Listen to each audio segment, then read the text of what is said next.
नमस्कार बच्चों। आज हम अध्ययन करेंगे दादा भाई नौरोजी। दादा भाई नौरोजी उदारवाद के प्रमुख नेता थे।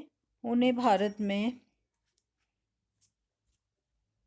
वयोवृद्ध नेता के रूप में भी जाना जाता है। Poverty and un British rule in India के माध्यम से उन्होंने भारत के धन के निष्कासन के विरुद्ध आवाज उठाई। दादा भाई नौरोजी का जन्म 4 सितंबर 1825 को महाराष्ट्र के खड़क नामक ग्राम के एक निर्धन पारसी परिवार में हुआ था। उनकी शिक्षा दीक्षा एल्फिंस्टन इंस्टीट्यूट और एल्फिंस्टन कॉलेज में हुई थी। 1845 में उन्होंने स्नातक की डिग्री प्राप्त की और अगले 10 वर्षों तक गणित और प्राकृतिक दर्शन के सहायक के रूप में कार्य करते रहे।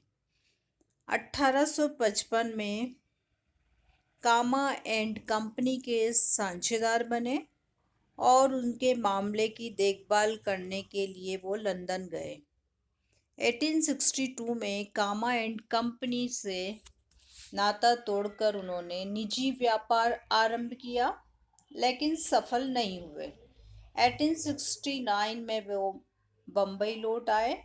1872 में बड़ौदा राज्य के दीवान बने, लेकिन ब्रिटिश रेजिडेंट के साथ मतभेद होने के कारण उन्होंने इस पद से भी त्यागपत्र दे दिया।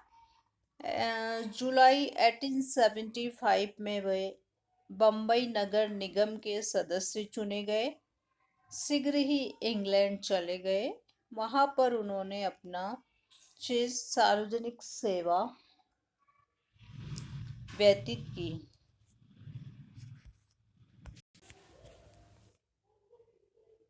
ब्रिटिश कालीन भारत के एक पारसी बुद्धिजीवी, शिक्षा शास्त्री, कपास के व्यापारी तथा आरंभिक राजनीतिक और सामाजिक नेता थे। उन्हें भारत का grand old man of India कहा जाता है। यूनाइटेड किंगडम के हाउस ऑफ कॉमन्स के भी वो सदस्य थे।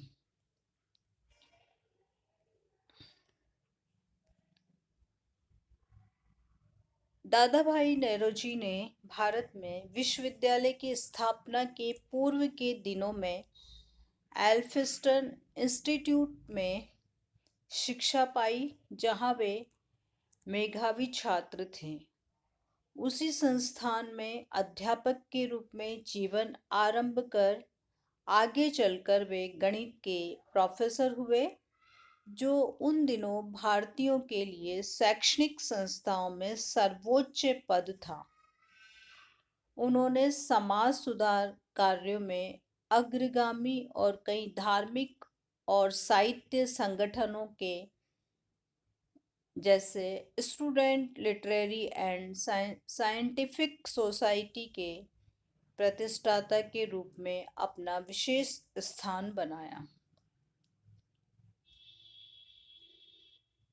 इस संगठन के एक मराठी ज्ञानपरक मंडल था, दूसरा गुजराती ज्ञान प्रसारक मंडल था। रहनुमाई सभा की भी स्थापना इनके द्वारा की गई। रास्त गफ्तार नामक अपने समय के समाज सुधारकों के प्रमुख पत्र का संपादक तथा संचालन भी इन्होंने ही किया। रास्त गफ्तार इनका प्रमुख समाचार पत्र था, जिसका संपादन इनके द्वारा किया गया।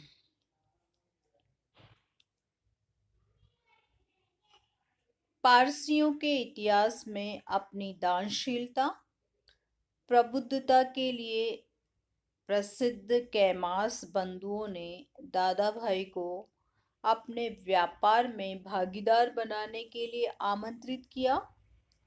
दादा भाई लंदन, लिवरपूल में उनका कार्यालय स्थापित करने के लिए इंग्लैंड गए। विद्यालय के वातावरण को छोड़कर व्यापारी धन जाना एक प्रकार की अवनति और अपतन समझा जा सकता है। परंतु दादा भाई ने इस अवसर को इंग्लैंड में उच्च शिक्षा के लिए जाने वाले विद्यार्थियों की भलाई के लिए उपयुक्त समझा। इसके साथ ही उनका दूसरा उद्देश्य सरकारी प्रशासनिक संस्थाओं का अधिक से अधिक भारतीयकरण करने के लिए आंदोलन चलाने का भी था। जो विद्यार्थी उन दिनों उनके संपर्क में आए और उनसे प्रभावित हुए, उनमें फिरोज शाह मेहता, मोहनदास करमचंद गांधी, मोहम्मद अली जिन्ना का नाम उल्लेखनीय है। दादा भाई एक प्रकार से एक और उद्देश्य ब्रिटिश जनता को ब्रिटिश शासन से उत्पीड़ित भारतीयों के दुखों की जानकारी कराना और उन्हें दूर करने के उनके उत्तरदायित्व की ओर ध्यान आकर्षित कराना भी था। उन दिनों भारतीय सिविल सेवाओं में सम्मिलित होने के इच्छुक अभ्यर्थियों के लिए सबसे बड़ी कठिनाई की बात ये थी कि उन्हें प्रतिकूल परिस्थितियों में ब्रिटिश अभ्यर्थियों से स्पर्धा करनी पड़ती थी। इस असुविधा को दूर करने के लिए दादा भाई का सुझाव इंग्लैंड और भारत में एक साथ सिविल सर्विस परीक्षा करने का था। इसके लिए उन्होंने आंदोलन भी चलाया, लोकसभा में उस सदन के एक सदस्य की हैसियत से अधिक संघर्ष किया। सभा ने भारत तथा इंग्लैंड में एक साथ परीक्षा चलाने का प्रस्ताव स्वीकार भी किया।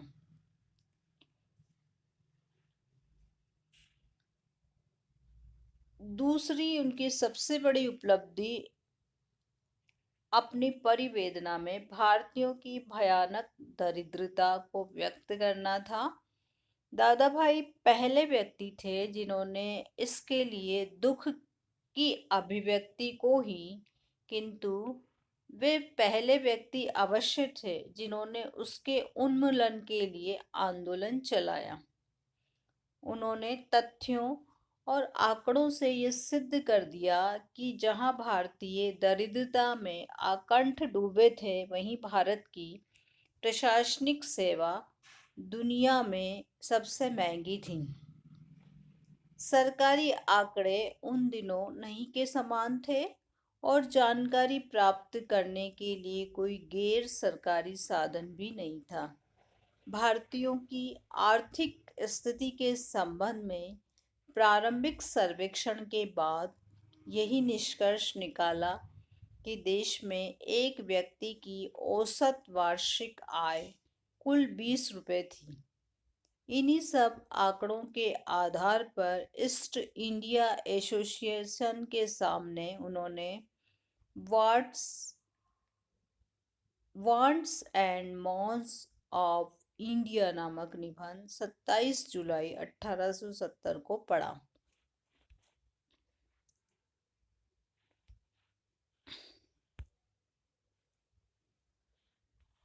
19वीं शताब्दी के अंत तक दादा भाई ने अनेक समितियों और आयोगों के समक्ष ही नहीं, वरन ब्रिटिश पार्लियामेंट के सामने भी भारत के प्रति की गई बुराइयों को दूर करने के लिए वकालत की और उच्च अधिकारियों को बराबर चेतावनी देते रहे कि यदि इसी प्रकार भारत की नैतिक और भौतिक अवनति होती रही तो भारतीयों को ब्रिटिश वस्तुओं का ही नहीं, वरन ब्रिटिश शासन का भी बहिष्कार करने के लिए बाध्य होना पड़ेगा। किंतु इसका कोई प्रभाव नहीं पड़ा। अंत में इन्होंने भारतीयों की राजनीतिक दासता और दयनीय स्थिति की ओर विश्व लोकमत का ध्यान आकृष्ट करने के लिए महान प्रयास किए और उसी का परिणाम था उनकी वृहद आकार पुस्तक poverty and un British rule in India.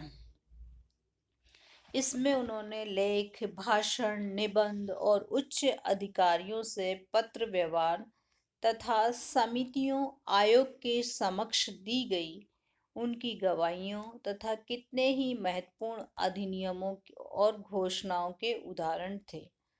House of Commons की सदस्यता प्राप्त करने में उनकी अद्भुत सफलता लक्ष्य पूर्ति के लिए एक साधन मात्र थी। उनका लक्ष्य था भारत का कल्याण और उन्नति। जो संसद की सदस्यता के लिए संघर्ष करते समय भी उनके मस्तिष्क में छाया रहता था, वे बराबर नेशनल कांग्रेस के लिए प्रचार करते रहे और भारत में अपने मित्रों को लिखे विविध पत्रों में पारसियों की राष्ट्रीय संग्राम से दूर रहने की प्रवृत्ति की भी निंदा करते रहे। कोई भी सप्ताह ऐसा नहीं बीतता था जिसमें उनके पास भारत से पत्र और कांग्रेस के संबंध में पत्र पत्रिकाओं की कतरने न आती रही हो तथा उनके पत्र भारतीय मित्रों के पास न पहुंचते हो। किसी ने कभी ये अपेक्षा नहीं की थी कि दादा भाई हाउस ऑफ कॉमन्स में इतनी बड़ी हलचल पैदा कर देंगे, किंतु उस सदन में उनकी गतिविधि और सक्रियता से ऐसा प्रतीत होता है कि वहाँ की कार्य प्रणाली आदि से बहुत पहले से ही वो परिचित रहे थे। भारत की दरिद्रता, मुद्रा विनिमय, अफीम, शराब के सेवन के प्रोत्साहन से उत्पन्न होने वाली कुपरिणामों के विषय में उनके भाषण बड़े आदर और ध्यान से सुने जाते थे। अपने लंबे जीवन में दादा भाई ने देश की सेवा के लिए जो बहुत से कार्य किए, उन सब का वर्णन करना संभव नहीं है, किंतु स्वशासन के लिए अखिल भारतीय कांग्रेस के कलकत्ता अधिवेशन में उनके द्वारा की गई मांग क्या थी, वो इस प्रकार थी। उन्होंने अपने भाषण में स्वराज्य को मुख्य स्थान दिया था। अपने भाषण के दौरान उन्होंने कहा था, हम कोई कृपा की याचना नहीं कर रहे, हमें तो केवल न्याय चाहिए। आरंभ से ही अपने प्रयत्नों के दौरान मुझे इतनी असफलता मिली है जो एक व्यक्ति को निराश ही नहीं वरन विद्रोही भी बना देने के लिए पर्याप्त थी, पर मैं हताश नहीं हुआ और मुझे विश्वास है कि उस थोड़े से समय के भीतर ही, जब तक मैं जीवित हूँ, सद्भावना, सच्चाई और सम्मान से परिपूर्ण स्वायत्त शासन की मांग को परिपूर्ण करने वाला संविधान भारत के लिए स्वीकार कर लिया जाएगा। उनकी यह आशा उस समय पूरी हुई जब वे सार्वजनिक जीवन से अवकाश ग्रहण कर चुके थे। 1906 में उनके द्वारा कलकत्ता अधिवेशन में स्वराज्य को प्रमुख स्थान दिया गया और सरकार से इसके लिए मांग की गई। पूर्व और पश्चिम में कांग्रेसी कार्यकर्ताओं तथा उनके मित्र भारत की नई पीढ़ी की आशाओं के अनुसार संवैधानिक सुधारों के को मूर्त रूप देने के लिए प्रस्ताव तैयार करने में व्यस्त थे। 20 अगस्त 1917 की घोषणा के 2 महीने पूर्व ही उनका देहांत हो चुका था। इस घोषणा के द्वारा प्रशासनिक सेवाओं में अधिक से अधिक भारतीय सहयोग तथा ब्रिटिश साम्राज्य के अंतर्गत क्रमशः भारत में उत्तरदायी शासन के विकास के लिए मार्ग प्रशस्त हुआ। इस प्रकार भारत के इस वयोवृद्ध नेता ने जो मांग की थी उसकी बहुत कुछ पूर्ति और आश्वासन मिल चुका था। तो बच्चों, इस प्रकार दादा भाई नौरोजी के द्वारा भारतीय स्वतंत्रता संग्राम में अपना महत्वपूर्ण योगदान दिया। दादा भाई नौरोजी अपने सक्रिय राजनीतिक जीवन में कांग्रेस से जुड़े रहे। पट्टाभी सीतारमैया के अनुसार उसके क्रमिक आविर्भाव से लेके जब वो लोगों के प्रशासनिक कष्ट निवारण के लिए एक छोटी सी संस्था थी। पूर्ण विस्तार तक, जब तक स्वराज्य प्राप्त करने के लिए एकमात्र राष्ट्रीय सभा बन गई थी, इससे जुड़े रहे। आरंभ में वे अंग्रेजों की स्वामी भक्त थे। वे चाहते थे अंग्रेजी साम्राज्य सदा बना रहे। लेकिन जो कांग्रेस किशोर अवस्था को पार कर आगे बढ़ती गई, वे स्वराज्य की मांग करने लगे। यद्यपि तिलक ने सबसे पहले स्वराज्य शब्द का प्रयोग किया, किंतु कांग्रेस मंच से इसकी पहली बार मांग रखने का श्रेय दादा भाई को है। 1906 में कांग्रेस के वार्षिक अधिवेशन के अध्यक्षीय भाषण में उन्होंने इसकी मांग की थी। वास्तव में नौरोजी एक सच्चे देशभक्त थे और अपने समय की राष्ट्रीय आकांक्षाओं के प्रभावशाली वक्ता थे। गोखले ने उनकी प्रशंसा करते हुए कहा था कि वे भारत के ग्लैड स्टैंड थे। आमतौर पर उनके नेतृत्व का अनुसरण हुआ। उनसे सब लोग सहमत थे कि जनता की कमर तोड़ गरीबी के लिए अंग्रेज जिम्मेदार हैं।